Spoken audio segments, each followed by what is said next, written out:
Bien, muy buenas tardes, jóvenes. Bienvenidos nuevamente a otra sesión de clases.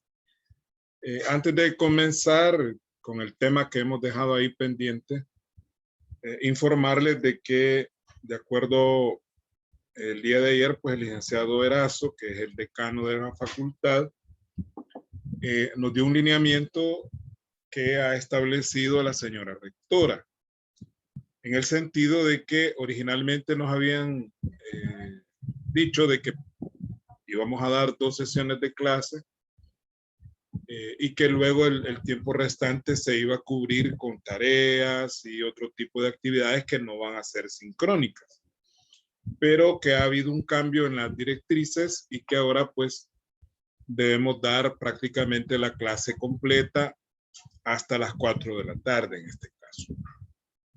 Entonces, nosotros, pues aunque no estemos de acuerdo con algunas disposiciones, debemos cumplirlas, obviamente, porque somos subalternos, ¿no? Somos empleados de la universidad y por lo tanto mal haría yo en ponerme en rebeldía y no hacerlo, ¿verdad?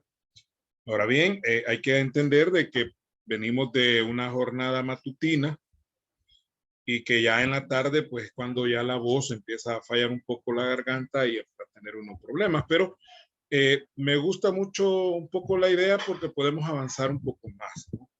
Al menos en las explicaciones. Entonces vamos a tener 2 sesiones seguidas, como siempre, y luego vamos a hacer un receso y luego tendríamos otras 2 sesiones. Así organizaríamos el tiempo. Ahorita vamos a tener una sesión, luego la otra sesión continua, luego el receso y luego otras 2 sesiones también continuas. También quiero informarles con respecto al laboratorio. Hoy pienso que ya con el tiempo que vamos a desarrollar nos va a dar espacio para poder explicarles el ejemplo del balance general. Es importante que estar en esta clase, ¿verdad? Y luego el video, que siempre lo estoy tratando de grabar todas las clases, de hecho hoy ya es obligación hacerlo, subirlos al canal de YouTube, si es preciso el mismo día que la clase. Entonces el laboratorio va a hacer unos ejercicios que les voy a enviar al WhatsApp. No he activado todavía la página de la clase en Classroom. Voy a tratar de hacerlo esta semana, aunque creo que así como nos estamos comunicando, pues no hay ningún problema, ¿no? A través de WhatsApp. Por ahí les envié el ejemplo que vamos a desarrollar, primero Dios, este mismo día. Entonces, yo creo que mañana o a más tardar el viernes ya les estaría enviando el laboratorio junto con la indicación de cuándo ustedes me lo van a enviar y de qué manera me lo van a enviar, ¿verdad? Porque sí, aclarando un poquito, vamos a hacerlo a mano, ¿verdad? Estos ejercicios los vamos a hacer a mano. Vamos a ver, Jason. Lick, buenas tardes. Una Buenas tardes. consulta. Con respecto en el caso, ¿verdad? Nos estaban comentando esa situación ahora por la mañana, la cual nosotros no estamos de acuerdo, ¿verdad? Sí, sí. Con respecto a los aspectos que habemos personas que trabajamos y nos perjudica.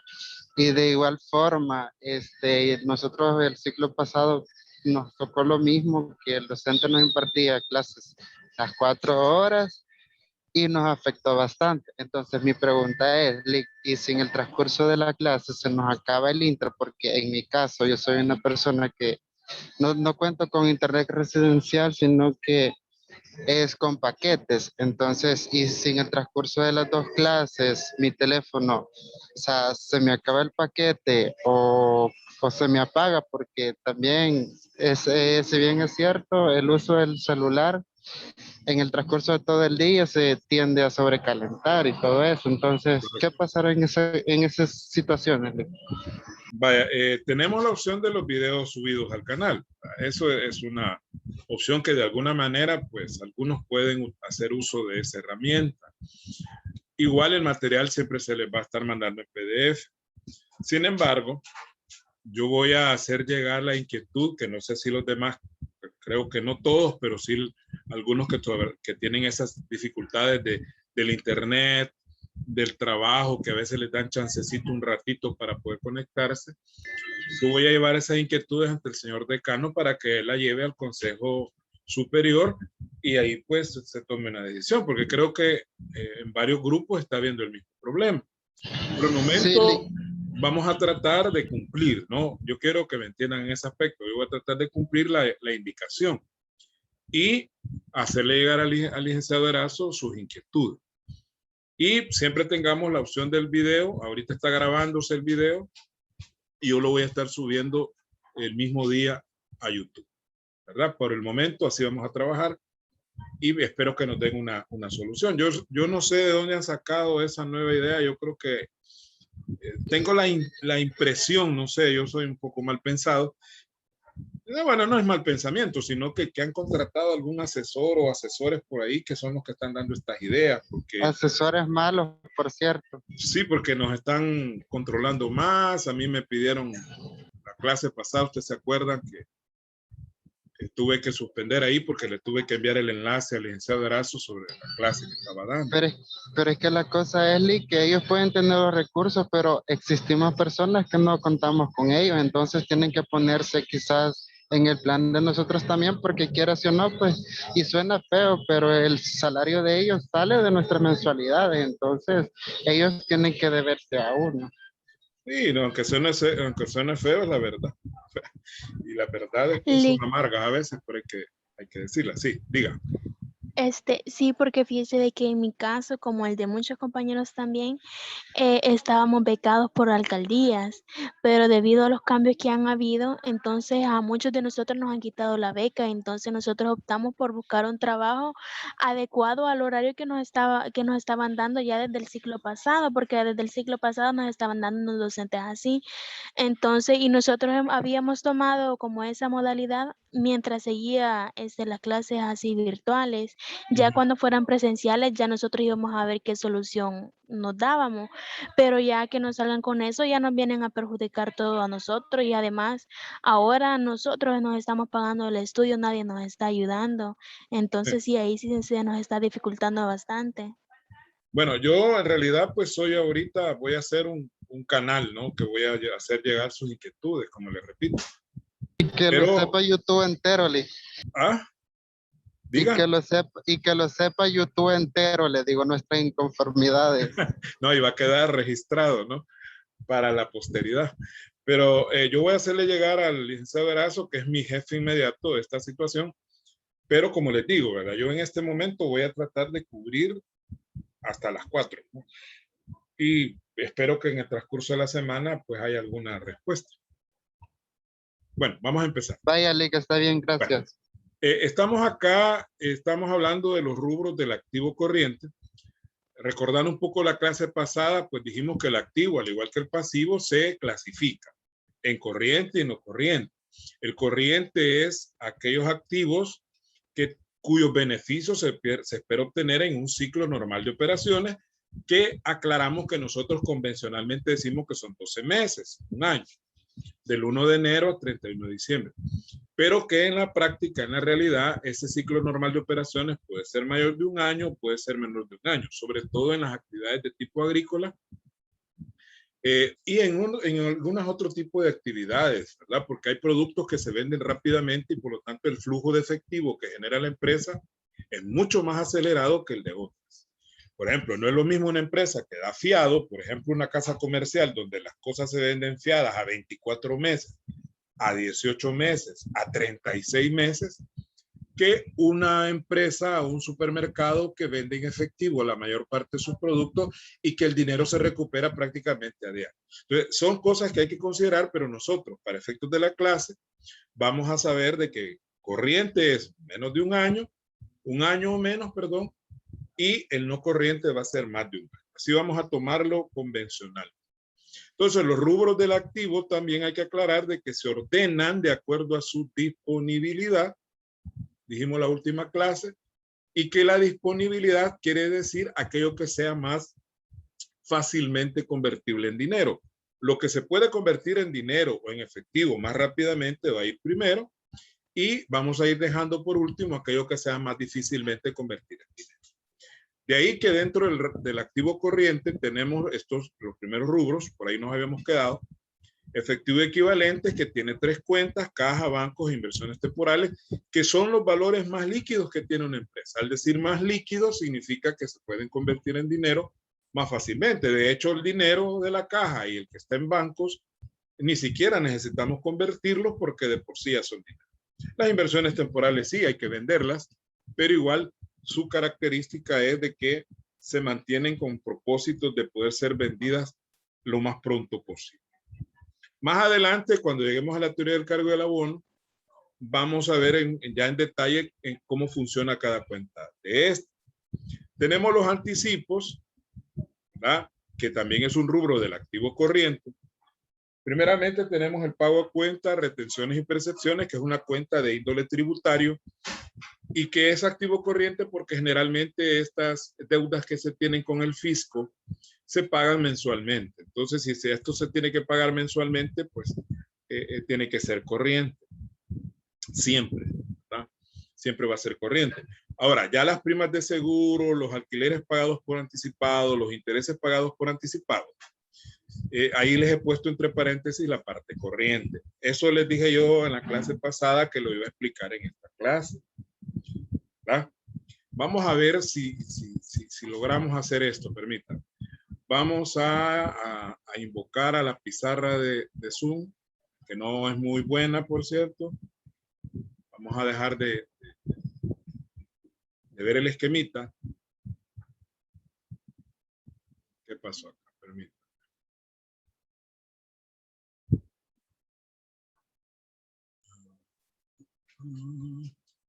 Pizarra. Ahí está la pizarra. Usar el texto acá. Vamos a suponer, con todas las limitaciones que me implica la pizarra de Zoom, que usted tiene, cuando usted dice primas de seguro, se refiere a que usted paga un seguro de daños, por ejemplo, que si se le quema el edificio, pues la compañía de seguro le va a responder.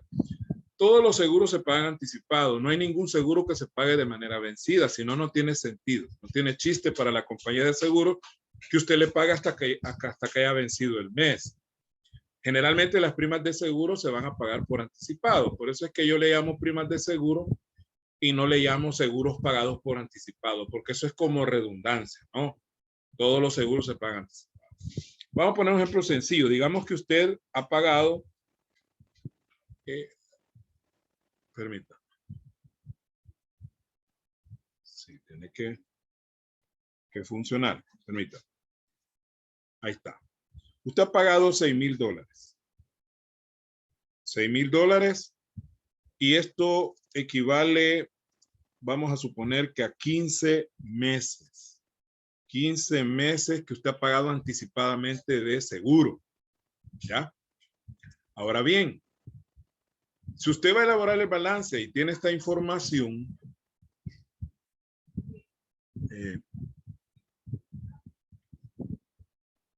pregunto, ¿todos estamos viendo la pizarra de Zoom? ¿Alguien? Sí, licenciado. Vale, muchas gracias. Sí, porque a veces uno dice que todo el mundo lo está viendo y nadie lo está viendo. Ya me ha pasado. Entonces, son 15 meses, pero como nosotros sabemos que el activo corriente son 12 meses o menos, entonces este valor de 6,000 es mixto, es decir, tiene dos partes. Primero vamos a calcular, voy a obviar el signo de dólar por cuestiones de tiempo. Ya sabemos que son dólares. Voy a dividir 6,000 entre 15. 15 meses que cubre el seguro. Esto nos va a dar, ¿cuánto nos va a dar? A ver. 6,000, tercera 2,000, tercera 5, 2/5, $400, si no me equivoco. Sí, 400. 400. Creo que yo los cálculos los hago con fracciones. Yo no divido así como tradicionalmente se hace, cuando lo hago mental, ¿no? Y yo les doy ese consejo, aprendan a manejar los quebrados, las fracciones, son más fáciles.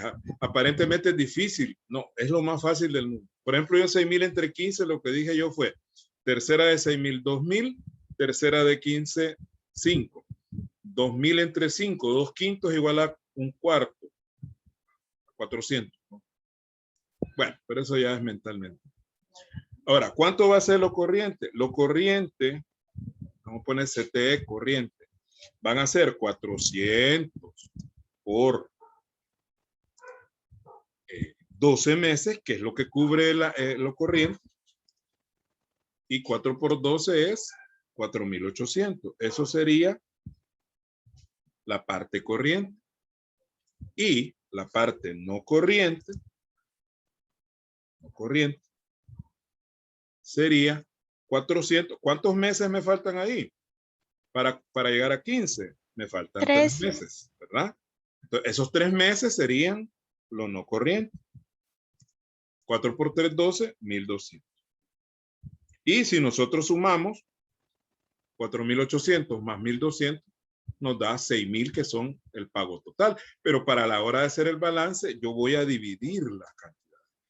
4,800 me van a aparecer en el activo corriente como anticipo, y los 1,200 restantes me van a aparecer en el activo no corriente como cargos diferidos. Allá vamos a hablar de ese rubro que está más abajo. Muy bien.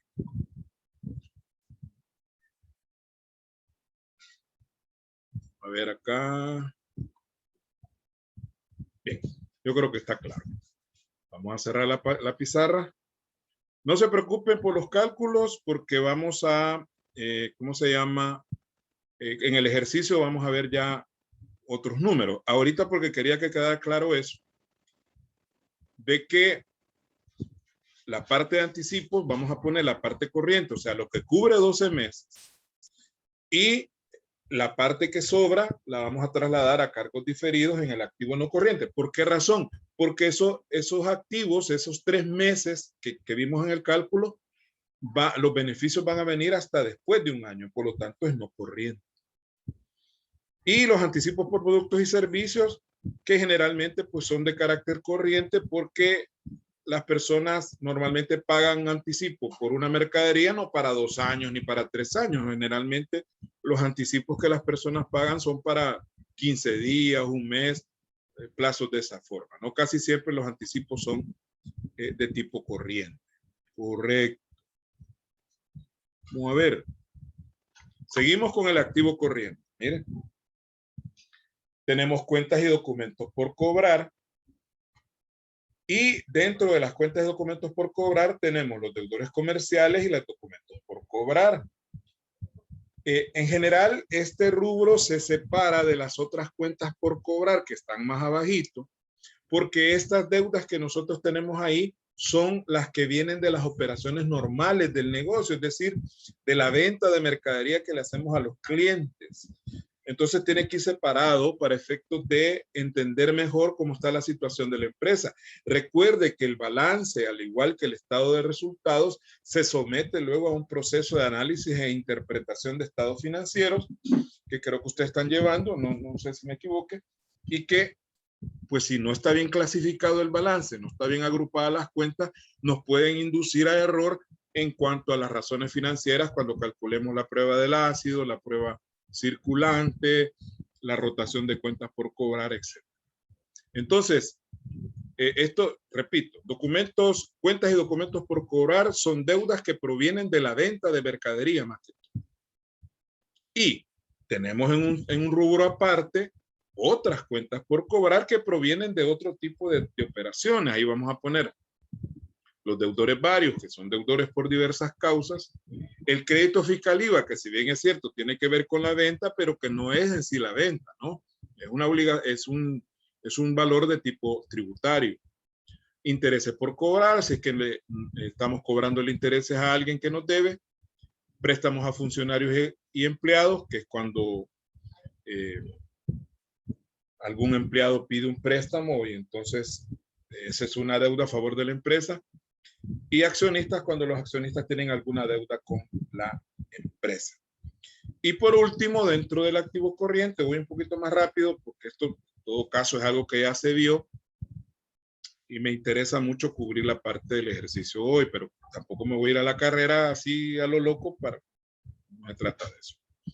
Inventario, que todos sabemos que son las existencias de mercadería en una fecha determinada, porque hay que aclarar que bajo el sistema de procedimiento analítico, el inventario es de momento, ¿no? Este es el inventario que se hace a fin de año y que se convierte en el inventario inicial para el siguiente año. Eso lo vamos a ver en el estado de resultados, lo que es el inventario inicial y el inventario final. Esos serían los 5 rubros del activo corriente y que se espera recuperar en el corto plazo. Ahora, en el activo no corriente, que incluye todo aquello que es mucho más difícil convertir en dinero, tenemos la propiedad, planta y equipo, que es un rubro que nosotros le llamábamos activo fijo, pero de acuerdo a la normativa, pues le llaman propiedad, planta y equipo. Y ahí tenemos ciertas cuentas. Pueden haber más o menos cuentas. Yo quiero aclarar eso. Eso lo dije desde el principio. No debemos casarnos con recetas. Esta es una propuesta que el licenciado Noasis les está haciendo. Pero mire, fíjese que en la empresa que yo trabajo no usan esas cuentas, usan otras. Usted analice. Yo le dije en la clase pasada, la cuenta debe llevar un nombre que revele o que dé una idea de qué es lo que se va a registrar en ella. Eso es lo importante. El mobiliario y equipo, creo que todo el mundo sabe, es una cuenta que se utiliza de manera muy común. No vamos a explicar ahorita, pues ahí dice mobiliario y equipo, ya sabemos qué es lo que incluimos ahí. Hay vehículos, algunos le llaman equipo de transporte, es lo mismo. Edificio y está el terreno, ¿no? Ahora, la depreciación acumulada, que hay que aclarar que es aplicable al mobiliario, a los vehículos y al edificio. No así a los terrenos, porque legalmente y de acuerdo a la ley de impuestos sobre la renta, el artículo 30 establece que los terrenos no se pueden depreciar, dice, sino solamente se puede depreciar lo que esté construido sobre ellos. De ahí que cuando se tiene un edificio, usted sabe que vaya, este edificio vale 30 millones de dólares. Pues sí, pero está sobre un terreno. Entonces debemos contablemente, ya, porque hay quienes dicen edificio y terrenos y lo tienen en una sola cuenta. Lo recomendable es que estén separados. De alguna manera, calcular cuánto vale el edificio, solo el edificio, y cuánto vale el terreno, solo el terreno, y se separa. ¿Por qué? Porque al edificio le vamos a aplicar depreciación, pero al terreno no, por cuestiones legales, porque los terrenos no es que no se deprecien, los terrenos se deprecian. La erosión, que es un problema que existe a nivel agrícola, que es cuando los terrenos se lavan, eso hace que el terreno pierda valor. Usted tiene un terreno a la orilla de un río, cuando siente se llevó la mitad del terreno. Entonces ya el terreno así, de esa manera vale menos. Luego vienen otras variables externas, como por ejemplo la zona donde está el terreno. Puede ser una zona un poquito peligrosa, los terrenos tienden a valer menos. Entonces hay una serie de, o sea, hay un río cerca, eso a veces le da mayor valor a un terreno que si está más lejos del río. Porque yo le aseguro que un terreno que está a la orilla del río Lempa, ahí por el Quitasol, no va a valer lo mismo que un terreno que esté más adelante, allá por el Coyolito, ya, ¿verdad? Porque el agua está mucho más lejos. Luego vienen los activos intangibles, que son activos que no tienen existencia material, pero que sin embargo, pues, nos generan algún beneficio. Ahí tenemos las patentes y marcas, que se refiere a los derechos de utilizar un invento o el derecho a utilizar una marca. La propiedad intelectual, que tiene más que ver con libros, revistas, canciones, videos, películas. Las licencias y concesiones, las licencias por un lado, pues tienen que ver con, por ejemplo, las licencias de software, que en este país casi la mayoría que no pagamos licencias, que por el Windows, que por el Office o por cualquier otro programa. Las concesiones, que tienen que ver más con autorizaciones de parte del Estado. Por ejemplo, el transporte público es una concesión, el Estado le da permiso a los dueños de los buses que puedan explotar esta actividad económica.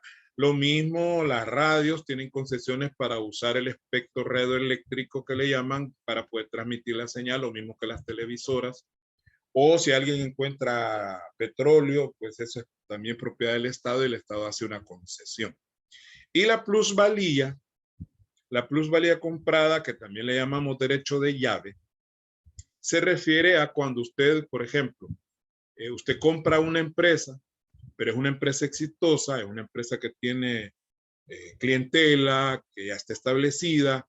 Entonces, generalmente no se la venden al precio contable, es decir, al valor que está registrado, sino a veces se la venden a mayor precio, ¿verdad? Porque usted va a beneficiarse de la compra. Entonces, la empresa contablemente vale $1 millón, pero el dueño de la empresa le dice, yo se lo voy a dar en $1,5 millones, ¿no? Esos 500,000 es la plusvalía comprada, que se refiere a los beneficios que usted va a obtener por el hecho de que la empresa ya está establecida, hay clientela, hay fama mercantil, ya todo, usted no va a tener que estar inventando nada, sino que agarre un negocio que ya está funcionando normal. Pero también a veces hay empresas que se venden a menor precio. ¿Por qué? Porque son empresas que están problemadas, tienen deudas, están quebrando, entonces las compran, hay quienes se dedican a comprar empresas así, las reactivan y luego las venden. Entonces ahí normalmente se compran a menor precio. Vale $1 millón, pero le dan 800,000. Los 200,000 de diferencia vienen a ser ya no una plusvalía, sino que ahí es una minusvalía, que se descuenta por todos los costos adicionales que usted va a tener que asumir a la hora que se haga cargo de la empresa. Usted va a perder. Por eso usted paga menos. Muy bien.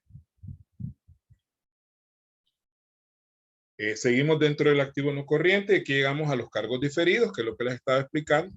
La parte no corriente de las primas, los alquileres y los intereses pagados por anticipado. O sea, aquella partecita, aquellos $1,200 que dejamos como no corriente, los vamos a meter acá. Luego vamos con los activos financieros. Las inversiones permanentes, que a diferencia de las inversiones temporales, pues se adquieren para mantenerlas, ¿no? Por ejemplo, nosotros compramos acciones de otra empresa, no para vender esas acciones, sino para tener control sobre esa otra empresa. O tenemos documentos por cobrar a largo plazo o algunas cuentas transitorias.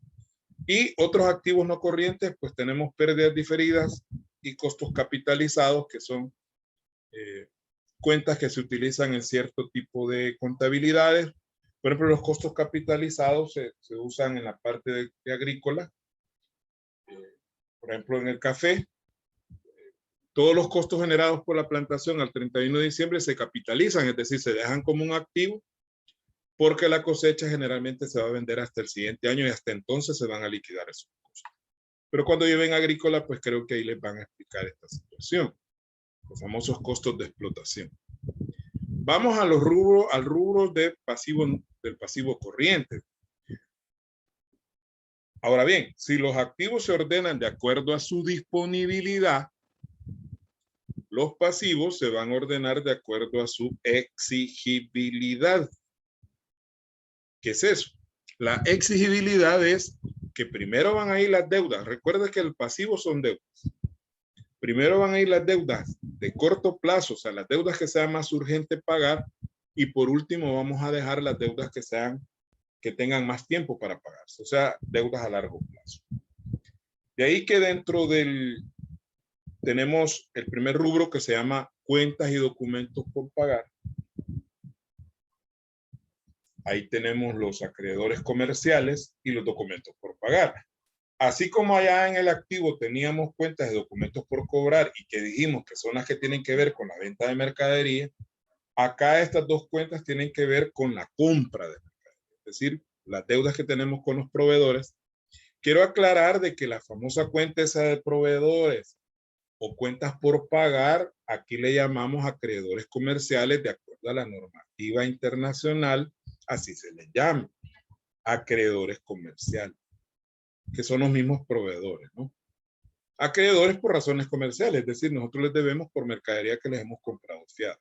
Y luego vienen las otras cuentas por pagar, que ya es una retahíla de cuentas así variadas, Los acreedores varios, que son acreedores que por otras causas, ¿no? Les debemos por otras razones que no son la mercadería.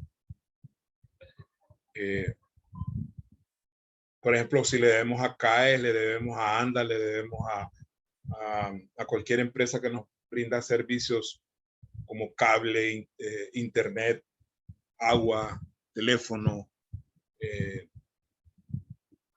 energía. Entonces, esos son acreedores. El débito fiscal, que quiero aclarar que si bien es cierto está aquí en el esquema, pero generalmente nunca va a aparecer en un balance. Porque a la hora de hacer el balance, pues la cuenta de débito fiscal tiene que estar liquidada. Ahora alguien me puede decir, mire, pero el crédito fiscal sí dice que aparece. Sí, el crédito fiscal sí. Porque cuando el crédito fiscal es mayor que el débito, hay un remanente y los remanentes sí aparecen en el balance. Pero sí, el débito fiscal nunca va a aparecer en el balance porque de cualquier manera, haya remanente o haya impuesto a pagar, débito fiscal siempre va a estar liquidado a fin de año. Entonces, débito fiscal nunca va a aparecer en un balance, salvo alguna excepción legal por ahí. Las retenciones y percepciones que nosotros le aplicamos a los empleados, por ejemplo, Seguro Social, AFP, impuestos sobre la renta, retenciones de IVA que también se hacen, y las percepciones que se usan más que todo en la parte del IVA, ¿no? Más adelante vamos a ver un temita por ahí sobre las retenciones y percepciones. Primero Dios. Los intereses por pagar, así como nosotros pagamos intereses, cobramos intereses, perdón, pagamos intereses. Las obligaciones fiscales que tienen que ver ya con los impuestos que la misma empresa debe, ya sea impuestos sobre la renta o IVA, al final del mes, eso va a obligaciones fiscales. Ahí incluimos también impuestos municipales, porque a veces también a la alcaldía se le paga impuestos. Y los dividendos que son las ganancias que hemos obtenido y que se le van a repartir en algún momento a los accionistas. Pero repito, esto lo vamos a reforzar cuando veamos la parte de la teoría del cargo y el hábito. Siempre dentro del pasivo corriente tenemos anticipos recibidos, así como allá teníamos anticipos que nosotros hemos efectuado, aquí son anticipos que otras personas nos han efectuado a nosotros. Ahí tenemos los anticipos que los clientes nos hayan hecho, alquileres cobrados por anticipado o intereses cobrados por anticipado, ¿verdad? La parte corriente, igual, así como hicimos allá con las primas de seguro, aquí se hace el mismo cálculo. Si el pago cubre más de un año, pues la parte de los 12 meses va en la parte corriente y la parte del que pasa de los 12 meses iría a créditos diferidos, que así se le llama ese rubro que está en el pasivo corriente. Luego tenemos el rubro de los préstamos corrientes. Tenemos los sobregiros. Los sobregiros son contratos que se hacen con los bancos como una forma de protegernos ante cualquier problema de liquidez que tengamos. Si nosotros emitimos un cheque por $1,000, suponga, emitimos el cheque por $1,000, pero la cuenta tiene $999 nada más, el banco no lo paga. No lo paga porque tiene que haber por lo menos la cantidad que dice el cheque, por lo menos, no porque tiene que haber un poquito más. Depende de la política del banco, como saldo de la cuenta para poder pagar el cheque. ¿Qué pasa generalmente cuando usted emite un cheque y no tiene fondos? O sea, no le alcanza. El banco lo rechaza, le ponen un sello, pero no solamente eso. Aparte de que usted genera una mala imagen con la persona que le ha dado el cheque, que puede ser un proveedor o puede ser un empleado, puede ser cualquier otra persona a la que la empresa le está pagando algo, te queda mal porque la persona se molesta, ha hecho la gran cola en el banco y de ajuste le dicen que no hay fondos y con el derecho que tiene esa persona de demandarlo judicialmente por estafa, porque la persona perfectamente puede ir a la fiscalía y decir que usted lo estafó. Claro, normalmente lo que la persona hace es llamarlo, fíjese, don fulano, que el cheque me salió hule, ¿va? Le llaman cheques de hule porque rebotan. En la jerga comercial así se les dice cheques de hule, o cheques sin fondo. Normalmente lo que se hace, mire, venga, le vamos a cambiar el cheque de otra cuenta, va, para que se lo pueda cobrar. Pero entonces, y aparte de la mala imagen que se genera, de la incomodidad que usted le hace pasar a la persona, el banco le cobra un recargo por andar de bayún. O sea, el banco dice, bueno, pues me ha metido un cheque sin fondo, le cobran un recargo que dependerá de cada banco, pueden ser 5 pesos, 10 pesos, depende del banco. Hay bancos que cobran hasta $25 masiva por un cheque sin fondo. Entonces, todos esos inconvenientes se logran salvar a través del sobregiro. Con el sobregiro, lo que usted le dice al banco es, vale, mire, cada vez que venga un cheque y no hayan fondos suficientes, entonces el banco le va a cubrir la diferencia. Entonces llega la persona y ve, $1,000 el cheque, solo tiene $900 la cuenta, los $100 que faltan los pone el banco. Se los presta de manera automática. Claro, el sobregiro tiene un límite. No es que cualquier diferencia la va a cubrir el banco. Si el sobregiro tiene un límite de $10,000, si el cheque tiene una diferencia mayor a $10,000, ya no lo cubre el banco tampoco. Entonces, por eso es que los sobregiros tienen un límite. Claro, cuando usted haga la remesa del día siguiente o de la semana siguiente, cuando usted haga la remesa, el banco le va a cobrar de ahí de la remesa, le va a descontar el sobregiro y le va a cobrar un interés por haberle hecho el favorazo, ¿no?